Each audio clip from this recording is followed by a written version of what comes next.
So ഇന്നത്തെ video ഞാൻ create ചെയ്യുന്നത് എന്തുകൊണ്ടെന്ന് വെച്ചാൽ ഞാൻ എൻ്റെ ഫ്യൂച്ചർ മോഡിഫിക്കേഷൻ്റെ കാര്യത്തിനെക്കുറിച്ച് പറയാനാണ്. നിങ്ങൾക്ക് ഓൾറെഡി ഞാൻ എൻ്റെ ഒരു ഷോർട്സിൽ കാണിച്ചു തന്നിട്ടുണ്ട്. എൻ്റെ ഈ ലിവർ ഗാർഡ്സ് ഞാൻ വെച്ചതായിട്ട് ഇതിപ്പം അധികം പ്രൊട്ടക്ഷൻ ഒന്നും കിട്ടത്തില്ല, ബട്ട് സ്റ്റിൽ ഒരു കാണാൻ നല്ല ഭീകര ലുക്കുണ്ട്.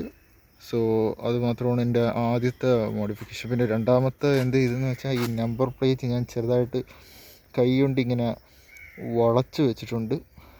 സോ ഇതൊരു മോഡിഫിക്കേഷൻ ആണോ എന്ന് ചോദിച്ചാൽ നിങ്ങൾക്ക് ആണെങ്കിൽ അങ്ങനെ പറയാം. പിന്നെ ഞാൻ വേറൊരു എൻ്റെ കയ്യിൽ ഈ ലോക്ക് ഉണ്ടായിരുന്നു, ഹെൽമെറ്റ് ലോക്ക് ചെയ്യാൻ വേണ്ടിയിട്ട്. ഇതിപ്പോൾ കൂടെ കൊണ്ട് നടക്കുന്നുണ്ട്. അതേപോലെ തന്നെ ഇനി ഫ്യൂച്ചർ മോഡിഫിക്കേഷനിൽ ഞാൻ ചെയ്യാൻ ഉദ്ദേശിക്കുന്നത് എന്തെന്ന് വെച്ചാൽ എനിക്ക് ഇവിടെ ഒരു വിൻഷീൽഡ് വെക്കണം. വിൻഷീൽഡ് വെക്കുന്നതിന് അത് ഒരു 1000 സംതിങ് ആവുമെന്ന് വിശ്വസിക്കുന്നു. പിന്നെ ഇവിടെ ഒരു എന്താ അതിൻ്റെ പേര് പറയാ, എൻജിൻ കൗളും കൂടെ എനിക്കിനി ഇവിടെ വെക്കാനുണ്ട്.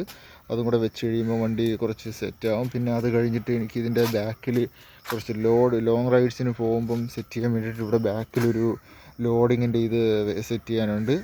പിന്നെ അത് എക്സോസ്റ്റ് ഒന്നും ഞാൻ ചേഞ്ച് ചെയ്യുന്നില്ല. ടയർ 120 സെക്ഷനാണ്, MRFിൻ്റെ. ഇപ്പോൾ സ്റ്റോക്ക് ടയേഴ്സാണ് യൂസ് ചെയ്യുന്നത്. സോ 120യുടെ സ്റ്റോക്ക് ടയർ തന്നെയാണ്. 190 ചിലവർ യൂസ് ചെയ്യുന്നുണ്ട്, ബട്ട് ഞാൻ ഇപ്പം തീരുമാനിക്കുന്നത് ഇപ്പം വയ്ക്കുന്നില്ല. എന്തായാലും വെച്ചാൽ മൈലേജ് കുറയാൻ ചാൻസ് ഉണ്ട്. ഇപ്പം തന്നെ ഒരു 50-60 മൈലേജ് കിട്ടുന്നുണ്ട്. ഹൈവേയിൽ ക്രൂസ് ചെയ്യുമ്പോൾ ഒരു 70ഓളം കിട്ടുന്നുണ്ട്. സോ അത് കുറയ്ക്കാതിരിക്കാൻ നോക്കുന്നു. പിന്നെ നിങ്ങൾക്ക് ഇതിൻ്റെ പേരെന്താണ്, ഞാൻ ഈ നമ്പർ പ്ലേറ്റ് ഇങ്ങനെ വളച്ച് വെച്ചിട്ടുണ്ട്, എങ്ങനെയുണ്ടെന്നൊന്ന് പറഞ്ഞാൽ കൊള്ളാമായിരുന്നു. ഇതിപ്പോൾ നിങ്ങൾക്ക് എല്ലാവർക്കും സ്വന്തമായിട്ട് തന്നെ ചെയ്യാവുന്നതുമാണ്.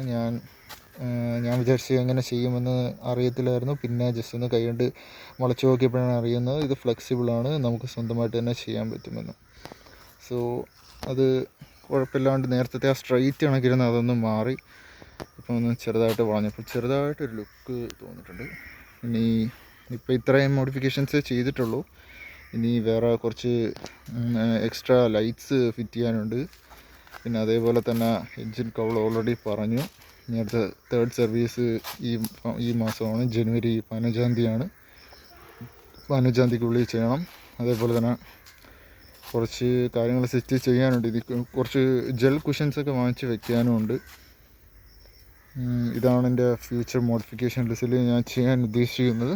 വളരെ അത്ര ട്യൂണിങ് അങ്ങനെയൊന്നുമില്ല, ജസ്റ്റ് ഒന്ന് മൈലേജിൻ്റെയും ഇതൊക്കെ മെയിൻറ്റെയിൻ ചെയ്തുകൊണ്ട് തന്നെ കുറച്ച് കാണാൻ ലുക്കായിട്ട് ചെയ്യുന്നതാണ് എൻ്റെ ഇപ്പോഴത്തെ ഒരു പ്ലാൻ.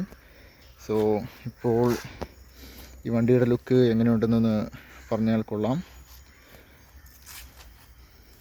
സൈഡിൽ നിന്ന് നോക്കുമ്പോൾ നല്ല വ്യൂ ഉണ്ട്, നല്ല ബൾക്കി ഫീലിംഗ് ഉണ്ട്. കുറച്ചുകൂടെ ബൾക്കി ആക്കാൻ ഞാൻ ഉദ്ദേശിക്കുന്നുണ്ട്. കുറച്ച് ടാങ്ക് പാഡും വാങ്ങണം, ബാക്കിൽ വയ്ക്കുന്ന ആ ക്യാരിയറിൻ്റെ ഇതും വാങ്ങാനുണ്ട്. സോ ഇത്ര കാര്യങ്ങൾ ഇനി ചെയ്യാൻ കിടക്കുകയാണ്. സോ കുറച്ചധികം പൈസ ഞാൻ ചിലവാക്കേണ്ടതായിട്ടുണ്ട്.